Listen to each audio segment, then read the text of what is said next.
যোৱা দুদিন ধৰি যিহে নেৰানেপেৰা বৰষুণ নহয়, পৰহিৰ দিনত বিৰাট গৰম, সন্ধিয়া যে বৰষুণ যাক আৰম্ভ হ'ল আজিলৈকে শেষেই হোৱা নাই। চাৰিওফালে পানী আৰু পানী, গুৱাহাটীতো অৱস্থাই নাই। আৰু বতৰ এনেকুৱা মানে কৰিছে, ইফালে আজি আমাৰ শ্বুটিঙো বন্ধ হ'ল, অফ দিলে আৰু গতিকে ঘৰতে সোমাই আছোঁ। আৰু দুটামান কাম আছিলে কিন্তু ওলাইও যাব নোৱাৰোঁ, মানে যিটো অৱস্থা হৈছে ওলাই যোৱাৰ মানে একেবাৰে মুস্কিল মানে। তাকে ঘৰতে সোমাই আছোঁ, চাওঁচোন দিনত কি ৰান্ধোঁ তাকে ভাবিছোঁ, ল'ৰা সুধোঁগৈ। তুমন আজি কি ৰান্ধিম?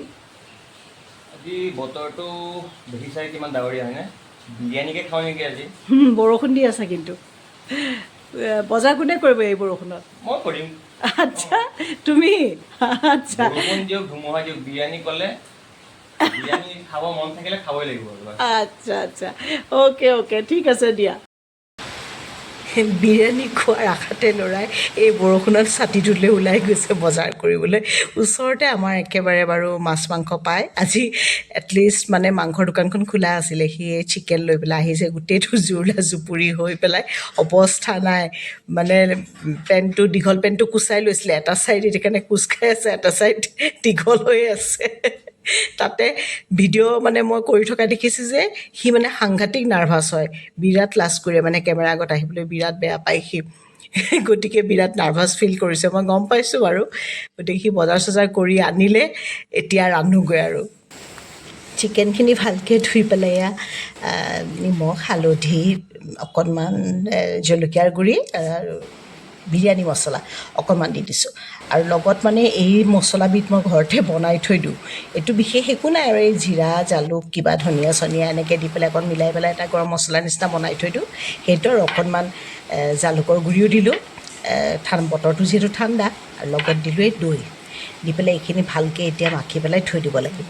কিছু সময় মানে থ'লে ভাল আৰু মেৰিনেশ্যনটো খুব ভাল হয়, তাৰপিছত ৰান্ধিব লাগে। আৰু মাংসটো অকণমান মানে ভিতৰত গোটেই মছলাখিনি সোমায় আৰু দৈটোৱে গোটেইখিনি বস্তুটো বাইণ্ডিং এটা কৰে। গতিকে সেনেকৈ থৈ দিলোঁ, থৈ পেলাই বোলো তাৰপিছত লাহে ধীৰে ৰান্ধিম আৰু। ইফালে দুপৰীয়া ল'ৰাই চিঞৰি আছে সোনকালে কৰা সোনকালে কৰা। যিমান পাৰোঁ চেষ্টা কৰিছোঁ আৰু সোনকালে ৰান্ধিবলৈ, তাৰ চাগে লোভ লাগি আছে বিৰিয়ানী খাবলৈ। প্ৰেছাৰ কুকাৰতে আজি ৰান্ধিম। অকণমান তেল দিছোঁ, ৰিফাইনেই দিছোঁ আৰু তাৰ লগত অকণমান ঘি দি দিছোঁ। পিছত আকৌ এবাৰ ঘি দিম, ঘিটো দিলে গোন্ধটো ভাল হৈ যায়। তেজপাত আৰু শুকান মছলা যেনেকৈ লং ইলাচি ডালচেনি আৰু সৰু ইলাচিও দিছোঁ, লগতে ডাঙৰ ইলাচিও দিছোঁ। এনেকৈ দি পেলাই সেইখিনি অকণমান ভাজি পেলাই তাৰপিছত বাকী আৰু পিঁয়াজ চিয়াজ দিম। আৰু লগত আজি মোৰ কফি নাই, লাল চাহকে লৈছোঁ। পিঁয়াজৰ লগত দুটামান জলকীয়াও দি দিছোঁ। দি পেলাই আৰু পিঁয়াজখিনি আচলতে কি হয়, অকণমান নিমখ দি দিলে পিঁয়াজখিনি সোনকালে কেৰেমেলাইজড হয় মানে, সেইটো কাৰণে দি দিছোঁ। আৰু ইফালে অকণমান চেনিও দিছোঁ কালাৰটো ভাল হ'বলৈ। অকণমান কাশ্মীৰী জলকীয়াৰ গুড়ি দি দিছোঁ, লগত আদা নহৰু সেইখিনি এনেই আৰু পিহনাত পিহি থৈছিলোঁ, এইখিনিও দি দিছোঁ। দি পেলাই ভালকৈ ভাজি গোটেইখিনি যেতিয়া মিক্স হ'ব, অকণমান তেলটো বিৰিঙি উঠিব, মছলাখিনি যেতিয়া গোটেই ভালকৈ মিলি যাব, তাৰপিছতহে চিকেনখিনি দি দিব লাগে। নহ'লে সেই পিঁয়াজটো কেঁচা হৈ থাকিলে ভাল নালাগে, পিঁয়াজটো অকণমান মিলি যাব লাগে। তাৰপিছত যেতিয়া চিকেনখিনি ভাজা হ'ব, আপোনাৰ অকণ তেল উঠি আহিব আৰু অকণমান লৰাই বগৰাই থাকিব, তাৰপিছতে আলু দিব লাগে। আচলতে বিৰিয়ানীত আলু নিদিয়ে, অকল কলিকতাৰ বিৰিয়ানীতহে আলু পোৱা যায়। আকৌ ল'ৰাই আকৌ আলু বিৰাট ভাল পায়, সি মোক একদম কৈয়ে থৈছে আলু কিন্তু দিবা দেই তুমি। গতিকে আৰু তাৰ বিপুল দাবিত আলু দিলোঁ বিৰিয়ানীত, দি পেলাই লৰাই বগৰাই ভাজি আছোঁ। একদম তেলটো খুব ধুনীয়া কালাৰ এটা আহিছে দেই, গোন্ধটো ইমান ধুনীয়াকৈ ওলাইছে নহয়। তাৰপিছতে এই চাউলখিনি মই ধুই পেলাই অকণমান টুকি পেলাই থৈ দিছিলোঁ কিছু সময়, বেছি নহয় 10-15 মিনিটমান থৈছিলোঁ।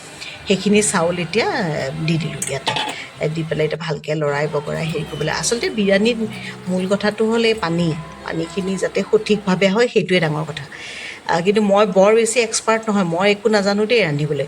এনেকৈ যে প্ৰেছাৰ কুকাৰত ৰান্ধিব পাৰি সেইটো মোক মোৰ মানে সহকৰ্মী আমাৰ অভিনেত্ৰী গীতাৱলী ৰাজকুমাৰীয়ে মোক মানে কালি শিকাইছিলে, সেইমতেই মই ৰান্ধিছোঁ। পানীখিনি সঠিকভাৱে দি পেলাই পিঁয়াজ ভাজি থৈছিলোঁ সেইখিনি দিলোঁ, আৰু পদিনাৰ পাত কেইটামান দিলোঁ, আৰু ঘি এচামুচ দিলোঁ লাষ্টত। দি পেলাই ঢাকি দিলোঁ, হুইচেল মাৰিলে, মাৰা হৈ গ'ল। এতিয়া নমাই থৈছোঁ আৰু ঠাণ্ডা হোৱাৰ পিছত চাওঁচোন কেনে হয়। বেয়া হোৱা নাই কিন্তু, ভালেই হৈছে। ভালকৈ সজাই মেলি ল'ৰাক দিছোঁ আৰু অকণমান মানে ইমপ্ৰেশ্যনটো ভাল হওক যাতে। আৰু খাবলৈ কিন্তু সঁচাই সোৱাদ হৈছিল দেই। কেনে হৈছে বাবা? কিবা যদি ডেইলি খাবলৈ পাওঁ বাহিৰত খোৱাৰ কোনো প্ৰয়োজন নাই। হয় নেকি? Thank you. মজা। মজ্জা। তোমাৰ এনেকুৱা কমপ্লিমেণ্ট পাই থাকিলে ময়ো ৰান্ধিবলৈ ভাল পাওঁ আৰু। ঠিক আছে? হ'ব দিয়া, ডেইলি দিম। ঠিক আছে দিয়া, থেংক ইউ।